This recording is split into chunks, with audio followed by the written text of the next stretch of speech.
بالنظر إلى حجم الكارثة الكبير هناك مناطق سكنية، هناك شوارع اختفت تماما. نعم نعم، وبالتأكيد أحمد بالتأكيد الجلل كبير والمصاب كبير، والمصاب جلل هناك بالتأكيد، ونتفهم مشاعرك.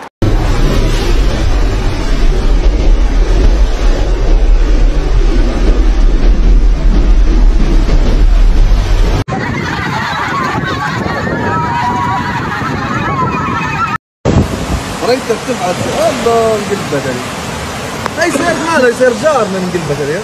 انتهت حلول الأرض، الأمر متروك للسماء، هكذا تعلنها ليبيا. المقابر عجزت وتصرخ هذا يكفي، والمستشفيات تعلنها لقد امتلأت، لا مكان للمزيد. الدموع تنهمر وتسيل حتى على جدران الأبنية وتصبح أغزر من المطر، وصوت الشعب يتحد على جملة واحدة يقولها في نبرة حزينة: وداعا أيها الأحبة.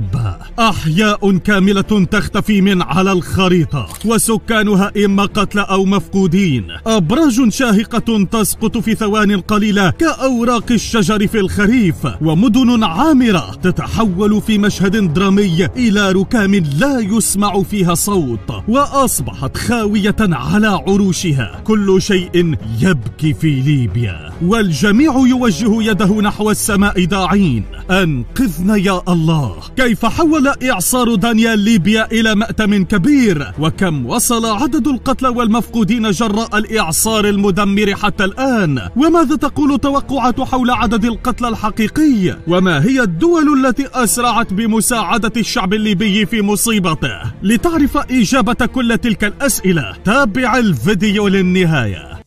أحياء تندثر. لم يكد الشعب الليبي يتنفس الهواء عقب تداعيات الحرب والانقسامات، ليفاجأ بإعصار دانيال الشرس يقتحم مدنه دون سابق إنذار. الرياح تغزو شرق ليبيا بسرعة تتخطى 70 كيلومترا في الساعة، وأمطار غزيرة تنهمر بشكل مرعب كأنها رصاص يهبط من السماء. لا يمكن وصف شدة السيول، ولكن يكفي أن تعرف إنها كانت تجرف أبنية عالية بسكانها وتلقي بهم في البحر.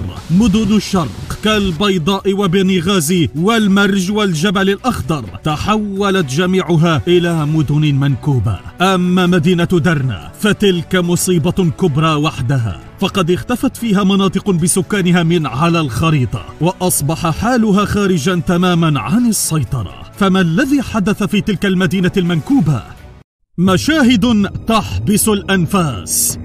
دمرت السيول السدين اللذين كانا يحصنان المدينة، وجرفت الكثير من الأحياء السكنية بمبانيها وأهلها، وأغرقتهم بالكامل في مياه البحر. أصبح معظم المدينة تحت الماء، ناهيك عن تدمير أعمدة الكهرباء وإسقاط عشرات الأبنية الشاهقة التي تحولت إلى ركام في ثوان معدودة. أما بالنسبة للضحايا فلا أحد يعلم عدد الذين ابتلعتهم الأرض. في البداية قيل إنهم 150 قتيلا، وفجأة تحول الرقم إلى 2000 قتيل. لا يا عزيزي، إنها ليست النهاية، فقد تجاوز عدد القتلى الآن 4500 قتيل، وعشرات الآلاف من المفقودين. كل هذا في مدينة درنا وحدها. تظن أنها العدد الحقيقي النهائي؟ معذرة يا هذا، فالكارثة أكبر بكثير من أن يستوعبها عقل البشر.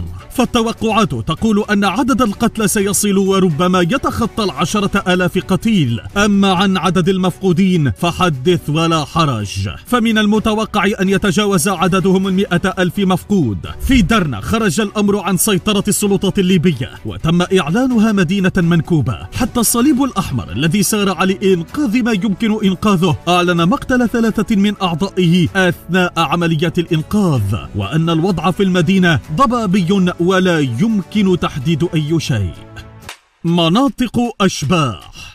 وكأنها عادت إلى عصور الظلام. انقطعت كل طرق الاتصال بمدن شرق ليبيا، امتلأت الشوارع بالجثث، وما تحت الأرض كان أعظم، وأصبحت أحيان تلك المدن أشبه بمناطق أشباح. تم فرض حظر تجوال في مدينة درنا وباقي مدن الشرق الليبي، واضطرت السلطات إلى إغلاق المدارس وكل المؤسسات الحكومية، وأوقفت العمل ب4 موانئ نفطية رئيسية. أي كارثة كانت في انتظاركم يا محاربي الصحراء؟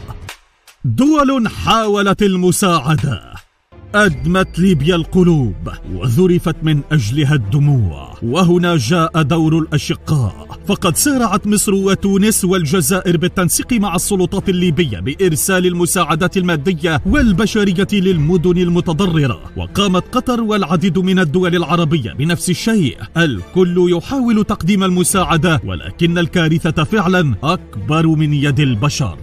الآن السؤال لكم مشاهدينا، إلى أين ستتجه ليبيا بعد تلك الكارثة؟ وهل ما حدث هو غضب من الله أم أنه كارثة طبيعية كان من الممكن تفاديها قبل وقوعها؟ أخبرونا في صندوق التعليقات.